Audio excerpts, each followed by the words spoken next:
तो इस घटना के 7 दिन हो गए, लेकिन पुलिस के हाथ खाली है। दरभंगा गोल्ड लूट कांड में पुलिस अब तक 1 ग्राम सोना भी बरामद नहीं कर पाई।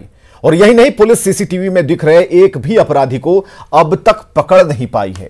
हालांकि पुलिस ने लूटकांड के 3 दिन बाद 7 लोगों को गिरफ्तार कर खुद की पीठ जरूर थपथपाई थी। इस मामले में पुलिस के रवैये से आक्रोश है, गुस्से में लोग हैं। स्थानीय विधायक और बीजेपी नेता संजय सरावगी ने पुलिस के काम पर सवाल खड़े कर दिए। पुलिस के रवैये से पीड़ित कारोबारी नाराज हैं। और आपको यह बताएं कि 9 दिसंबर को दरभंगा में अपराधियों ने जेवर कारोबारी पवन लाठ की दुकान से 14 किलोग्राम सोना लूटा था। घटना के 6 दिन बीत गए, इसके बावजूद पुलिस इस मामले का पूरी तरीके से उद्भेदन नहीं कर पाई। पुलिस अपना कार्य कर रही है, लेकिन जब तक हमें माल नहीं मिले तब तक तो हम संतुष्ट हो नहीं सकते हैं। अब वो पुलिस की प्रक्रिया है, पुलिस किसे उठाती है नहीं उठाती है। हम तो 6 हमारे भीतर जो आए थे उनको पहचान सकते हैं या अपने सामान को पहचान सकते हैं, तभी संतुष्ट होंगे। बड़ी डकैती थी, दिन दहाड़े डकैती हुई थी। पुलिस ने प्रेस कॉन्फ्रेंस करके कांड का उद्भेदन किया है, लेकिन इतनी बड़ी डकैती 7 करोड़ से ऊपर का जेवरात लूटा गया, तो लूटे गए सोने भी बरामद होना चाहिए। और उस दिन जो अपराध में घटना में संलिप्त थे, जिनका सभी सीसीटीवी फुटेजों में जिन अपराधियों का चेहरा आया, उनकी भी जल्द से जल्द गिरफ्तारी होनी चाहिए। इसके ऊपर पूरा संज्ञान लेकर के इसका उद्भेदन करना चाहिए, नहीं तो पर जो व्यापारी वर्ग हैं वो दहशत में है, वो खुल के व्यापार नहीं कर सकते हैं।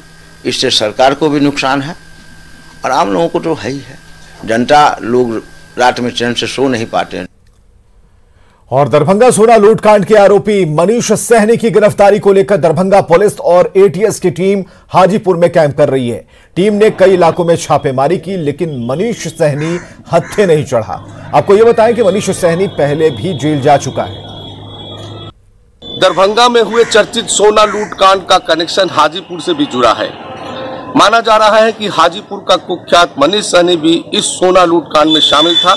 ऐसे में एसटीएफ की टीम और दरभंगा की पुलिस लगातार हाजीपुर में छापेमारी अभियान चला रही है, लेकिन अभी तक मनीष सहनी गिरफ्तार नहीं हो सका है।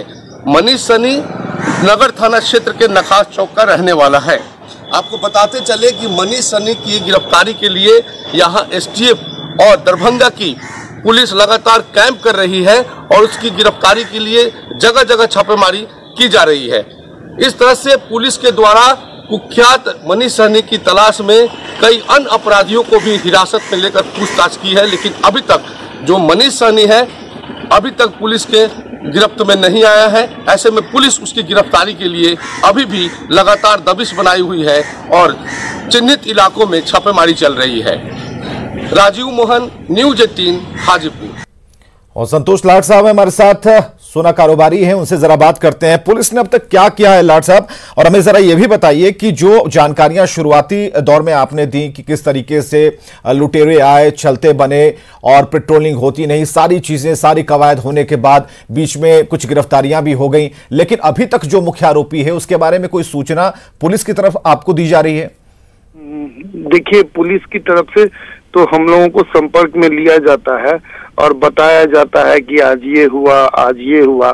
शुरुआती 2 दिनों में तो काफी उत्साहित थे कि हमें लग रहा था कि सब कुछ सही हो रहा है और बहुत जल्दी ही हम लोगों की माल रिकवरी होने की मतलब व्यवस्था लगने लगी थी। लेकिन अब जैसे जैसे वक्त गुजरता जा रहा है, कुछ अपराधियों के भागने की सूचना आती जा रही है कि वो अभी गिरफ्त से बाहर है, तो कहीं न कहीं व्यापारियों में एक वो निराशा का माहौल वापस से जगने लगा है कि अपराधी शायद लूटकांड करने के बाद फरार हो जाए और पुलिस की पहुंच से दूर हो जाते हैं। पुलिस की जांच के दौरान पुलिस ने कुछ डिमांड की आपसे भी मदद के लिए, कुछ फुटेज या फिर कुछ और पहचान के लिए? उसके लिए व्यवसायियों की तरफ से या हमारी दुकान की तरफ से भी हमेशा सहयोग होता रहा। फुटेज, सीसीटीवी फुटेज, डाटा जो भी हम लोगों से बंद पड़ा, और उसके लिए पुलिस लगातार 2 दिन 3 दिन से पर आती है, अभी भी आती है। कुछ उनको समझ में आता है तो फिर जांच के लिए आती है कि ये चीज कैसे हुआ, वो चीज कैसे हुआ, और हम लोग उसमें पूरी सहयोग कर रहे हैं। आपने कहा कि 2 दिन तक काफी पुलिस एक्टिव रही, उसे देखकर ऐसा लगा, कुछ बयान आप लोगों की तरफ से भी आया है जिसमें यह कहा जा रहा था कि नहीं, पुलिस जिस तरह से काम कर रही है आप संतुष्ट हैं और जल्दी रिकवरी हो जाएगी। लेकिन अब जब 6 और 7 दिन की बात हो गई है तो क्या लगता है, उद्भेदन होगा या फिर आप लोगों ने छोड़ रखा है कि भाई अब जब आप खुलासा कर दें? देखिए, उद्भेदन का अगर सवाल करें तो एसएसपी महोदय द्वारा उद्भेदन तो कर दिया गया और एसएसपी महोदय ने अपराधियों की पहचान का दावा भी कर दिया और शायद अपराधी पहचाने भी है, लेकिन व्यापारियों में वापस खुशी का माहौल तो रिकवरी के बाद ही बन पाएगा सर।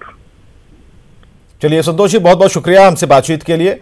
तो जो भी सोना व्यापारी हैं उनका साफ तौर पर कहना है कि जब तक रिकवरी नहीं हो जाती तब तक संतुष्ट नहीं होंगे। हालांकि जांच चल रही है, पुलिस को पूरी मदद व्यवसायियों की तरफ से दी जा रही है, लेकिन जो एक डर का माहौल इस गली में, इस दुकान के आसपास बना है, या फिर आप कह रहे हैं कि दरभंगा के जो कारोबारियों के मन में एक पुलिस को लेकर जो एक इमेज है वो तभी मजबूत और भी होगा, सुरक्षा को लेकर भी, जब उनसे जो सोना की लूट की गई है, जितने पैसों की लूट की गई है, वो वापस आए। और चलिए अब तक क्या हुआ ये आप भी जानिए। दरभंगा लूटकांड में पुलिस की कार्रवाई पर नजर डालते हैं। देखिए, 9 दिसंबर को ज्वेलरी शॉप से 14 किलोग्राम सोना की लूट होती है। इसके बाद 4 दिन बाद 13 दिसंबर को 7 अपराधी गिरफ्तार किए जाते हैं। इसके बाद यह होता है कि सीसीटीवी में दिख रहा एक भी अपराधी गिरफ्तार नहीं होता, जिसकी पहचान नहीं संभव हो सकी। गिरफ्तारी के लिए वैशाली और मधुबनी में भी छापेमारी जारी रही। छापेमारी अभी भी चल रही है। मधुबनी में दिनेश यादव की गिरफ्तारी के लिए छापेमारी की गई। पुलिस ने वहां छापा मारा। उसके बाद वैशाली का रहने वाला मनीष सहनी पुलिस की पकड़ से दूर है, जिसे बताया जा रहा है कि यह मुख्य आरोपी है। अब तक लूट का 1 ग्राम भी सोना बरामद नहीं हुआ है। दरभंगा, मधुबनी और हाजीपुर के 16 अपराधियों की पहचान का दावा पुलिस कर रही है।